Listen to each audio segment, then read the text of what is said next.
Kita boleh tengok dalam masjid tadi, kita tengok dia pakai serupa dengan orang kafir, serupa pakai baju kut juga luar tu, pakai necktie juga serupa dengan orang kafir.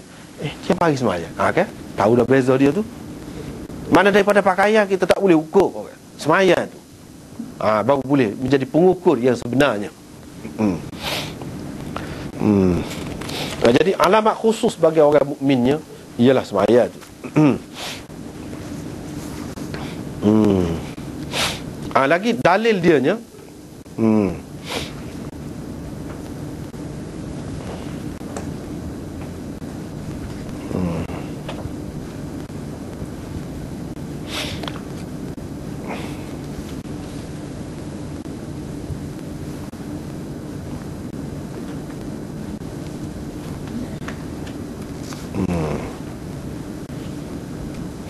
Dalil dia, di antara dalilnya iaitu ada seorang sahabat tu, dia kata, dia tanya apa yang fardu ke atas dia, berupa sembahyang dan lain-lain lagi. Nabi SAW jawab, iaitu khamsu salawatin katabahunna Allah azza wa jalla 'ala al-'ibad faman jaa'a bihinna lam yudayyi' minhunna shay'an istighfafan bihaqqihinna kana lahu 'inda Allah 'ahdun an yudkhilahu al-jannah wa man lam ya'ti bihinna falaysa lahu 'inda Allah 'ahdun in syaa'a 'adzabahu wa in syaa'a adkhalahu al-jannah. Ini dalil ni. Hadis ini dalam Muwatta Imam Malik, Sunan Nasa'i dan lain-lain, Abu Daud dan apa ada. Iaitu sembahyang 5 waktu, itulah yang dia fardukan oleh Allah ke atas manusia. Bila seseorang melakukannya dan dia tidak mengabaikan mana-mana daripada sembahyang 5 waktu itu dengan memandang ringan terhadapnya, maka Allah menjamin akan memasukkannya ke dalam syurga.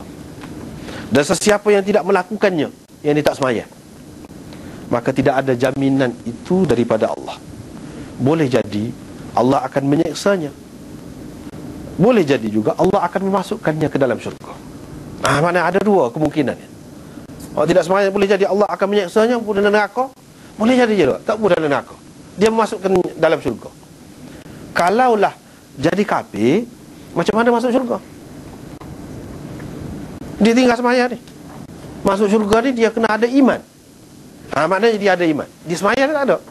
Boleh jadi masuk syurga juga kan, ada kemungkinan. Menunjukkan dia tidak kafir lagi. Dia tidak kafir lagi. Ini di antara dalilnya.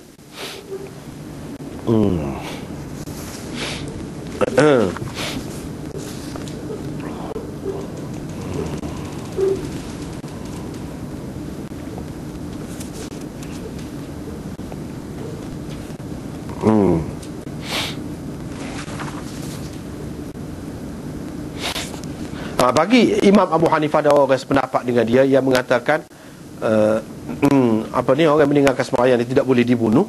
Mana dalil dia? Iaitu qala Rasulullah sallallahu alaihi wasallam, la yahillu damu mri'in muslim yashhadu an la ilaha illallah wa anni rasulullah illa bi ihda thalathin, an-nafs bin-nafs wath-thayyibu az-zani wal-mufariqu li dinihi at-tariku lil jama'ah. Tidak halal darah seseorang muslim yang mengucap Allah ilaha illallah wa anni rasulullah, dan aku adalah Rasulullah, melainkan dengan 3 perkara. 3 perkara ni jadi halal darah ni. Kalau tidak 3 perkara ni, tak. Kerana membunuh orang, yang pertama. Yang kedua, as-sayyibuz zani, iaitu penzina yang sudah muhsan. Yang sudah muhsan, itu yang kedua. Yang ketiganya, orang yang meninggalkan agamanya, meninggalkan jemaahnya.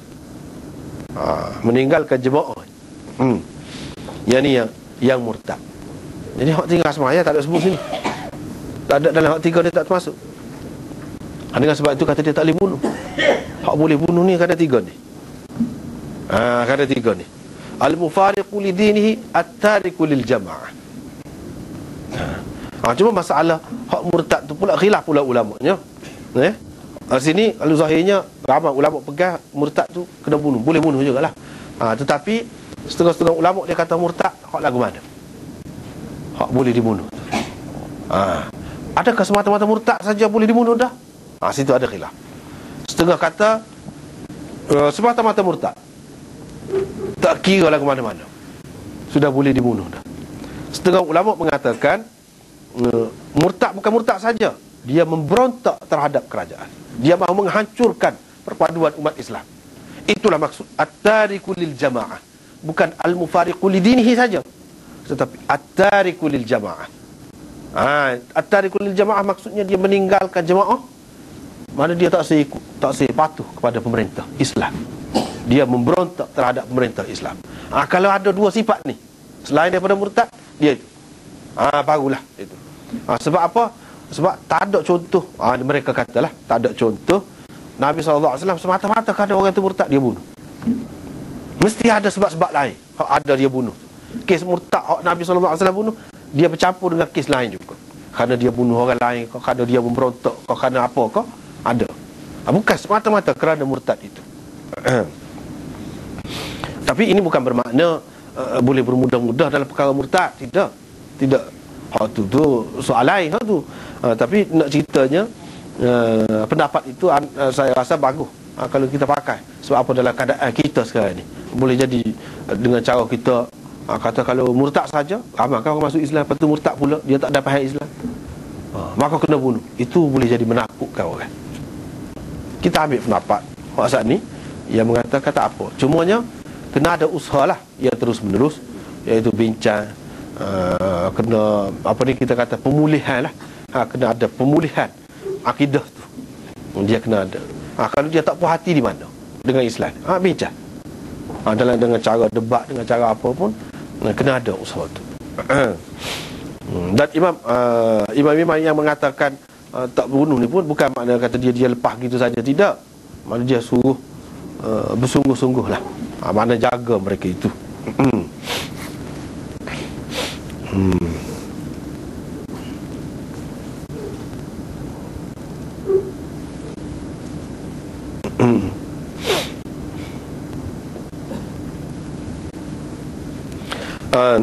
Selalu ulama-ulama sebut di sini, seperti dalam kitab ni juga disebut, apabila cerita semaya ni jadi kafir ke tidak, orang tinggalkan semaya, ada khilaf tadi kan. Mereka sebutkan cerita Imam Syafi'i dengan Imam Ahmad. Cerita ni disebutkan dalam Tabaqat Asy-Syafi'iyyah Al-Kubra, iaitu tajuk dia Munazarah bainal imamain Asy-Syafi'i wa Ahmad. Jadi Imam Syafi'i tu guru kepada Imam Ahmad dianya, tapi Imam Ahmad ni dia sampai ke peringkat ijtihad jugalah, dia ni mujtahid juga, orang besar juga. Jadi katanya, ceritanya, Imam Syafi'i pernah tanya Imam Ahmad, bila dia tahu Imam Ahmad kata jadi kafir orang tinggal sembahyang. Dia kata, kamu kata lagu mana orang tinggal sembahyang? Kafir ke? Imam Ahmad kata kafir, memang kafir, mengikut dia. Imam Syafi'i pun tanya, lepas tu dia nak Islam lagu mana? Lagu mana dia Islam? Ngucak lah. Kata Imam Ahmad, ngucak lah, ngucak semula. Imam Syafi'i kata dia memang ngucak dah, memang dia tidak nafi pun ngucak tu, memang dia duduk ngucak dah. Imam Ahmad kata dia semaya, bila dalam semaya tu dia akan mengucap lah asyhadu an la ilaha illallah, dia akan mengucap lah. Imam Syafi'i pun kata kalau orang kafir ke tak boleh semaya, dia tak sah semaya dia, dan mana dia nak semaya? Kalau kata mengucap dulu dah, dia mengucap dah sebelum ada tu, memang dia tidak nafi mengucap tu. Apakah maknanya Imam Ahmad akan mengatakan sebelum dia semaya tu dia kena mengucap? Tak ada dalil lagu tu. Bahkan dia kata apabila dia semaya dia mengucap. Masalahnya nak masuk semaya tu dulu dia kena syaratnya Islam. Jadi kalau kita kata dia mengucap dalam semaya tu yang dipakai, dia semaya tu lagu mana? Dia tak boleh semaya dulu lagi kan? Muka dia tidak Islam, muka dia kafir, tak boleh semaya. Situ Imam Ahmad senyap. Mana kira-kiranya hujah Imam Syafi'i itu lebih kuat lah, kira-kiranya. Mana bagi Syafi'i dia kata tidak kafir lah, tidak kafir. Tapi tidak kafir pun semua mengatakan dosa besar. Hak tu memanglah semua kata lagu tu, tak ada khilaf waktu. Sembahyang 5 waktu ni tinggal dosa besar, akibatnya masuk neraka. Waktu tu memanglah semua terima.